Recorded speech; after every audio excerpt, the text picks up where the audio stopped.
guys, welcome back to the channel. I'm Hazel. See how she just came up? She's a good kitty. Today I wanted to talk about reflections on turning 27. So my birthday was yesterday, July 15th, and I'm now 27. Oh my gosh. So I'm 3 years away from being 30. I'm 7 years away from being 20. That is like a huge deal to me. Like, I can't even put into words what that means to me. The first thing that I realize turning 27 is that the early 20s really are not it. It's time when you're broke, struggling mentally and financially. And my early 20s were not it for me. My mid 20s were when things started to get better, but early 20s are when I spiraled into like the deepest, darkest depression of my life.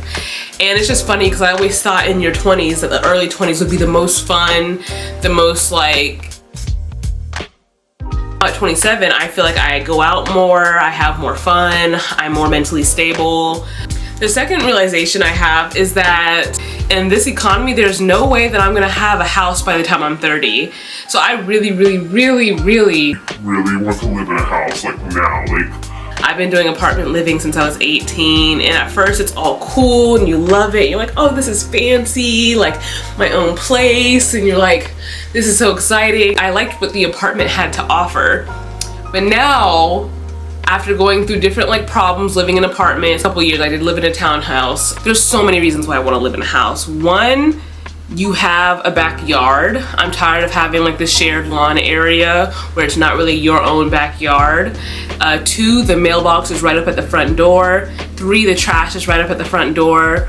Four, you can have a garage for storage for your car or for your extra things instead of trying to shove them into the corners of your apartment. I like the idea of having a driveway I can park in where it's like a dedicated parking spot for me every time I come home or leave, and not having to worry about other cars hitting my car, because sometimes these people out here be driving crazy in the neighborhood. And just not having to worry about like where I'm parking and how far I have to walk from my building. And maybe not until I'm after 30 years old, I'm not gonna be able to afford a house. Like even with my partner having as much savings as she has, like I need to have a portion of savings to contribute to, and I just don't have that. Because next, being in your late 20s is not as financially stable as I thought it would be.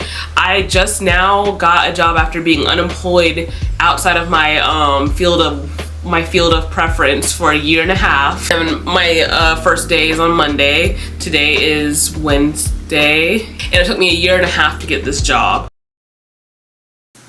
That's disappointing. It's not the type of pay I think I deserve or that I want, but it's all that I can get right now because the economy isn't good. And basically, you just can't have the same type of financial stability that you thought you could have from years ago.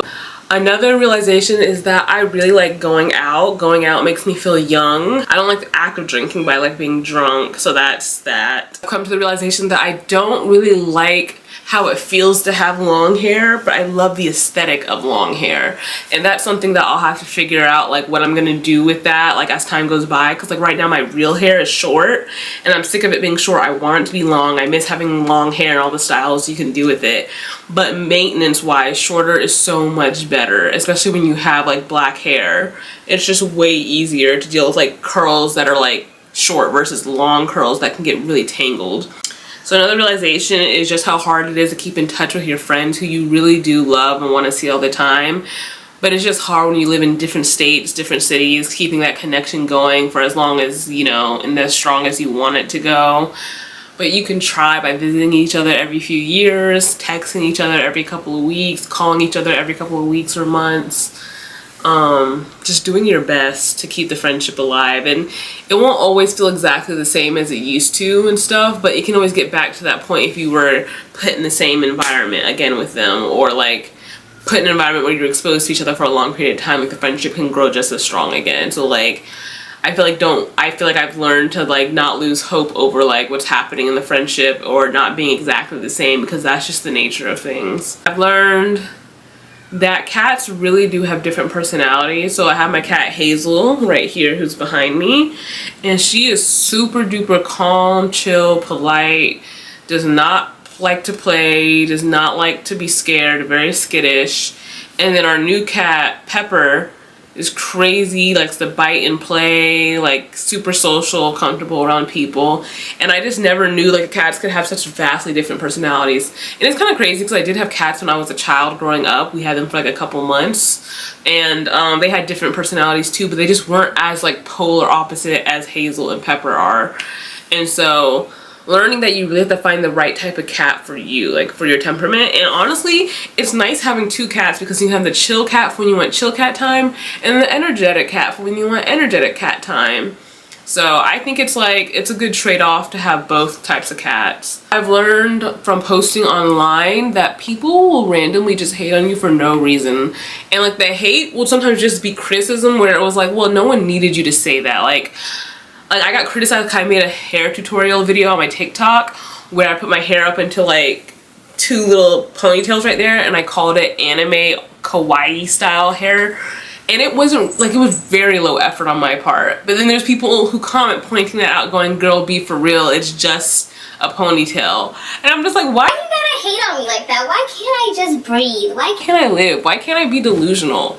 People get on this app every single day, make the most mediocre content and go viral. Why can't I do that for my non-existent audience? Posting online does make you more like comfortable and confident with being cringe, because like you have to hear your own voice, you have to come up with scripts in your head, you have to come up with ideas and like speak on things, and it's just very embarrassing having to see yourself try and not be like an expert or not be super smooth or just whatever it is you want to see yourself be that you're not. It really builds up your resilience in terms of being cringy, and I think that type of confidence is valuable in this world because you never know when you have to speak in front of people, speak on camera, maybe related to your job or something. And having that skill set will make it just easier for you. 7, I think I learned that I'll never probably do any type of big birthday celebration. This year, all I did was go out to eat. But Angel was gonna schedule me a pottery class to take, but they were all booked out for like the next 2 months, and so that didn't work out. Also, look at this new ring I got. I don't think I'll ever do like a big celebration and invite a bunch of friends because 1, I don't have that many friends. And 2, I don't know, being responsible for other people's entertainment, it puts a pressure on me that I can't explain. Like now if someone else were to throw me a surprise party or something, I wouldn't be mad at that. I think that would be pretty fun, but for me throwing it myself, I just don't see it happening. And like, it's not a necessity. I've been living my life this way all 27 years, not having big parties. I didn't have big parties growing up. You know, I would just have like maybe like a friend or 2 over, mainly just doing family stuff, like seeing a movie, eating dinner out somewhere. So yeah, maybe if I was rich and had more money, I would do things because I wouldn't have to worry about how much I'm spending. But like, that's the thing, when you want to do an event with people, you have to worry about how much money you're spending. And I'm just like, I don't got it like that. Like being 27, I'm kind of been tapping more into like my interest in alternative fashion, and like I've always been interested in alternative music since I was like in high school. And I think that like now that I'm 27, I'm realizing that like the interest doesn't have to end at a certain age. You can like do forms of self-expression that are like weird or outside of the norm of society at any age. And so like, yeah, I'm 27 years old and I I installed pink hair. That probably makes me look like I'm a youngster. Like someone might look at me and think I'm like, oh, 20 or something, because like only a 20-something-year-old would put pink in their hair. But I think you can put colors in your hair at any age. I want to be in my 50s, in my 60s, and my 70s, still putting color in my hair and doing fun styles, like with my clothes. And I feel like I only get braver every single year with doing these things. Mental health is just so much better now that I'm 27 than it was like the previous years. Like I have this new job coming on Monday and my anxiety is like at an all-time low. An issue that I've suffered with chronically for years now is having work anxiety, and it's a form of like imposter syndrome mixed with performance anxiety, where I just don't think I'm good enough, and I just like worry about like if I'm hitting my goals or achieving what my boss wants me to achieve, and I just get like all this anxiety surrounding it, and it's actually quite a bit of anxiety. You'd be surprised, but like if you look up this type of topic on Reddit, you'll find other people who are like that too. Having concentrated efforts to control my anxiety along with time. I think time, just like after 10 years of dealing with something, your body finally gets adjusted to things. And 10 years feels like a lot of time. Like it feels like too much time initially, but really when you think about it, it's like your nervous system, in order to like build up certain habits, it's gonna take you 10 years, you know? So I think it's just like a mixture of like time and concentrated effort that has made me less anxious now. And I'm just so grateful because no one likes going to bed with a beating, racing heart, not being able to sleep, having nightmares, not being able to breathe. Okay, that's all I have for now. I'm tired of talking. Look who I've got. Kitty.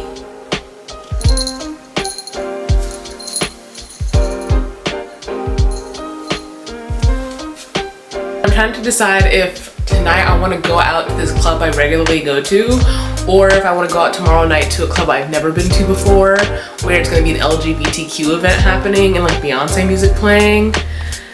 I'm trying to decide which one I want to do, and I can't do both because I can't handle going out like 2 days back to back, especially right before I start at a new job. Like, that's just going to be too exhausting on my body and my mind and my spirit. Hazel's been doing really good. She's been showing interest in the new cat, and she finally was able to like hang out with the cat without like hissing at him. They weren't like right beside each other, but they were like in the same room with each other, and Angel was playing with the laser pointer with the kitten. So that's really good progress. I'm thinking they're gonna end up liking each other. And actually she's outside the door right now, scratching at the ground. But yeah, I'm in a good mood. I've been feeling a little bit worried about like starting a new job. Like all of a sudden I was like, oh my gosh, are they gonna approve of my hair color? Like, cause you know, it's pink, and I was like kind of scared for a second. But I'm just like, who wants to live life being scared of a job all the time? Like, that's so ridiculous. Like always being scared you're gonna get fired or let go. It's kind of like an annoying way to live, and it's out of your control. Okay, actually I don't know. Also, your breath stinks. No, Pepper. No, Pepper doesn't know his name yet. Ow, ow, ow, ow. Get off me, kitty.